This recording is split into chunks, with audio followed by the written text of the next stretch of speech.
કેમ છો બધાય? મજામાં? મારું નામ છે doctor Lakhan Patel. Welcome to my YouTube channel beardo teacher. આજે આપણે standard 10th maths chapter 3 pair of linear equations in two variables એમાં એક્સરસાઇઝ 3.2 નો ક્વેશ્ચન 3 નો સેકન્ડ વર્ડ પ્રોબ્લેમ સોલ્વ કરવાના છીએ. આપ સૌને ખબર છે કે વર્ડ પ્રોબ્લેમ એટલે થોડોક બાળકો માટે ટેન્શન વાળો ટોપિક છે. ઘણા બાળકો ઇઝીલી કરી શકતા હોય છે, પણ અમુક બાળકોને એમ થાય કે ભાઈ વર્ડ પ્રોબ્લેમ કેમ સ્કીપ કરવો ને તો ઈઝી રહેશે પેપર એટલું.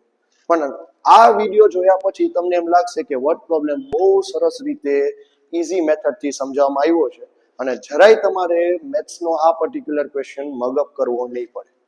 તો આપણે સ્ટાર્ટ કરીએ. ક્વેશ્ચન છે, the larger of the two supplementary angles exceeds the smaller by 18 degrees. એટલે કે ચાલુ કરતી વખત પહેલા આપણે સમજીએ કે સપ્લિમેન્ટરી એંગલ્સ એટલે શું. સપ્લિમેન્ટરી એંગલ્સ એટલે કે બે એંગલ્સનો ટોટલ 180 ડિગ્રી થતા હોય એવા બંને એંગલ્સને આપણે કહેશું સપ્લિમેન્ટરી એંગલ્સ. તો સૌથી પહેલા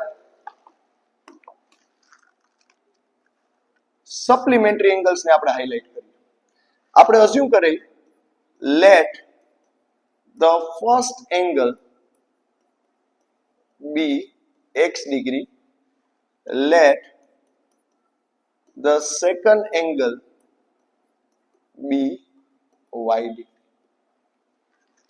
સાથે સાથે આપણે એવું પણ માની લઈએ કે x ડિગ્રી છે એ લાર્જર એંગલ છે અને y ડિગ્રી છે એ સ્મોલર એંગલ છે. તો આપણે આને અઝ્યુમ કરી લઈએ કે આ લાર્જર છે અને આને આપણે માની લઈએ કે આ સ્મોલર છે. હવે જો કઈ રીતે ઈઝીલી સોલ્વ થાય. સૌથી પહેલા તો આપણને પહેલી ઇક્વેશન જોતી હોય તો ડાયરેક્ટ મળી ગઈ સપ્લિમેન્ટરી એંગલ્સ એટલે કે બે એંગલનો ટોટલ કેટલા ડિગ્રી થવો જોઈએ 180 ડિગ્રી. લ્યો આ ઇક્વેશન 1 મળી ગઈ. કેટલું સરળ હતું. હવે વાત આવી સેકન્ડ ઇક્વેશન. તો સેકન્ડ ઇક્વેશન માટે આપણે પાછું જોઈએ તો લાર્જર ઓફ ધ ટુ. હવે એક એક વર્ડ આપણે જોતા જઈએ અને એમાંથી જો કઈ રીતે ઇક્વેશન મળી જાય તમને 2 મિનિટમાં સમજાઈ જશે. લાર્જર, તો લાર્જર એટલે કયો આપણો છે x. એક્સીડ્સ ને આપણે માનીએ ઇન્ટરપ્રેટ કરીએ તો ઇટ્સ એક્સેસિવ, વધારે, એડિશન. એટલે એક્સીડ્સ જ્યાં આવે ત્યાં આપણે હંમેશા કઈ સાઇન લેશું એડિશન. એટલે ફરીથી જોઈએ the larger of the two. Larger એટલે આપણે કયો છે x. Exceeds the smaller. Smaller આપણો કયો છે y. બાય કેટલો 18 ડિગ્રી. એક્સીડ્સ એટલે કયો પ્લસ સાઇન અને બાય 18 ડિગ્રી. જો આપણને ઇક્વેશન 2 મળી ગઈ. કેટલી સરળ હતી. એટલે ઇક્વેશન માટે તમારે બહુ વધારે મગજ દોડાવવાની જરૂર નથી. તમે ખાલી ક્વેશ્ચન 2 થી 3 ટાઈમ રિપીટ કરશો, વાંચશો તો ઓટોમેટિકલી તમને ઇક્વેશન્સ મળશે. હવે આપણે આ બંને ઇક્વેશનને સોલ્વ કરીએ. આપણે જે x ની વેલ્યુ છે આપણી પાસે y + 18 એને આપણે અહીંયા સબસ્ટિટ્યુટ કરીએ. હું અહીંયા લખું છું substituting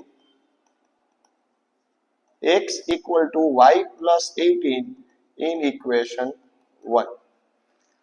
equation 1 લખી નાખું પહેલા x plus y is equal to 180 અને x ની જગ્યાએ મારે શું મૂકવાનું છે y plus 18 plus y is equal to 180. y plus y થઈ જશે 2y plus 18 is equal to 180. હવે plus 18 આ ઓલી બાજુ જાય તો કેવું થાય subtract. 2y is equal to 180 minus 18. 2y is equal to 162 degree. 2 અને y વચ્ચે કાંઈ સાઇન નથી એટલે મલ્ટીપ્લિકેશનની સાઇન છે. 2 equal to ની ઓલી બાજુ જશે તો ક્યાં જશે ડિવિઝનમાં. So y is equal to 162 by 2. 2 8s are 2 1s are. y is equal to 81 degree. y ની વેલ્યુ કેટલી આવી 81 ડિગ્રી. હવે જે y ની વેલ્યુ આવી છે એને આપણે સબસ્ટિટ્યુટ કરશું ઇક્વેશન 1 ઇક્વેશન 2 માં. Substituting y is equal to 81 in equation 2. equation 2 પહેલા લખી નાખું x is equal to y plus 18. હવે જ્યાં મને y દેખાય છે ત્યાં મારે સબસ્ટિટ્યુટ કરવાનું છે 81.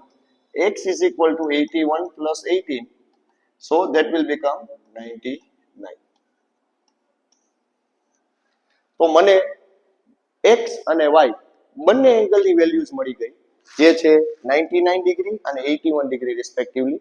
જેમાં આપણે અઝમ્પશન પ્રમાણે એક્સ ને આપણે લાર્જર અઝ્યુમ કર્યો તો ધેટ વિલ બી 99 ડિગ્રી અને વાય ને આપણે સ્મોલર અઝ્યુમ કર્યો તો ધેટ વિલ બી 81, અને બંનેનું ટોટલ કરશો તો પણ આપણને 180 ડિગ્રી આવશે. એટલે એનો મતલબ એવો થયો કે એક્સ અને વાય ની વેલ્યુ જે આપણને મળી છે એ સાચી મળેલી છે. આવા કોઈ પણ વર્ડ પ્રોબ્લેમમાં તમને કન્ફ્યુઝન હોય તો તમે અમારી YouTube channel BA teacher subscribe કરો અને બેલ આઇકનને પ્રેસ કરજો, જેથી કરીને ગમે ત્યારે અમે તમને આવા સરસ વિડીયોઝ વર્ડ પ્રોબ્લેમનું સોલ્યુશન અપલોડ કરશું તો તમને તરત નોટિફિકેશન આવી જશે અને જે પણ મેથ્સને લગતો હાવ છે, ડર છે, એ તરત નીકળી જશે. Thank you so much.